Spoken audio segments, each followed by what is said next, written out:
Title: A week before Christmas, I overheard my wife and her family planned to use me as a babysitter for the guests' kids, so I changed my plans. On December 24th, my wife called. "Where are you?" Start: I was already dressed when the phone rang. Her voice cracked through the speaker.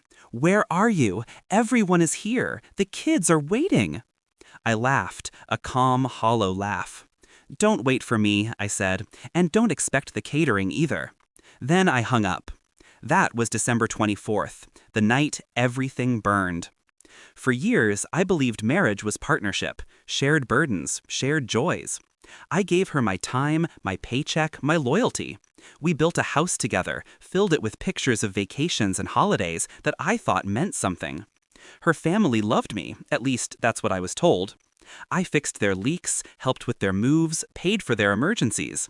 I never asked for anything back. I was the dependable one, the steady one, the one who always helps.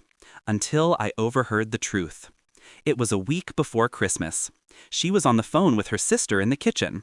She thought I was upstairs. I wasn't. Her words were knives.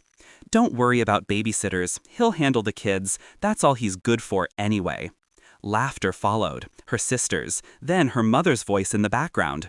"Good. At least he can make himself useful. Keep him out of the way." The laughter spread like gasoline. I stood there, in the shadows, every word branding me. A punchline, a servant, disposable. I didn't say a word, didn't storm in, didn't break anything. I just froze. Then I began planning. Pain hardened into clarity. I realized my life had been staged around their convenience. And Christmas, their grand showcase, would be no different unless I changed the script. So I watched, listened, gathered. I checked the catering invoices. They were in my name, on my card. I canceled them, quietly. I called the company, requested full refunds, wired the money into an account she didn't know existed. I called a lawyer, not just any lawyer, one who specialized in marital assets and quiet exits. We restructured accounts, froze joint credit. The house? Half mine. Her little secret savings fund? I knew about it. I redirected the flow. I wasn't just stepping away from babysitting duties, I was dismantling the stage they built for their performance. On December 23rd, she kissed me goodbye on her way to the salon. She thought I was headed to work. I was already gone, bags packed, key left behind. My lawyer filed papers that morning. December 24 arrived like a gift wrapped in silence. I drove 3 states away, checked into a quiet cabin I'd rented under a different name, and poured myself a drink. Meanwhile, at our house, the stage was set.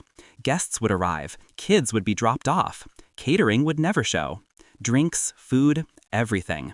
Gone. She would scramble, panic, try to reach me.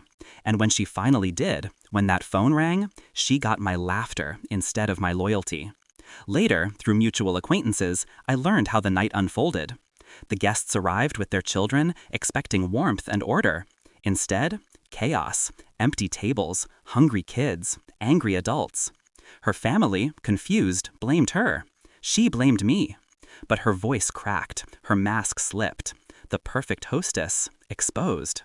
They had mocked me as a babysitter.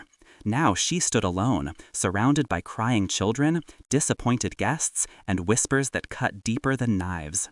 The humiliation was hers. The silence was mine. The real confrontation came weeks later. Papers served, accounts revealed. Her voice shaking on the phone. "You ruined me!" "No," I said calmly. "You ruined yourself. I just stepped aside so you could see it."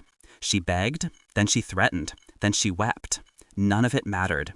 I didn't raise my voice. I didn't argue. I'd already won. Now, I sit here in this cabin, snow pressing against the windows. No laughter from the kitchen. No voices mocking me behind walls. Just silence, broken only by the crackle of fire. I used to think revenge was messy, loud, violent, explosive. But it isn't. True revenge is quiet, surgical. It leaves no blood on your hands, only ashes in theirs. On December 24, she wanted me to be a babysitter. Instead, I became the ghost that pulled every string. And when she called, desperate, I laughed. Not because it was funny, but because it was finally over. I don't regret it. Not a word. Not a move.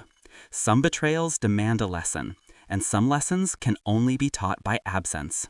This was mine. This was hers. Merry Christmas.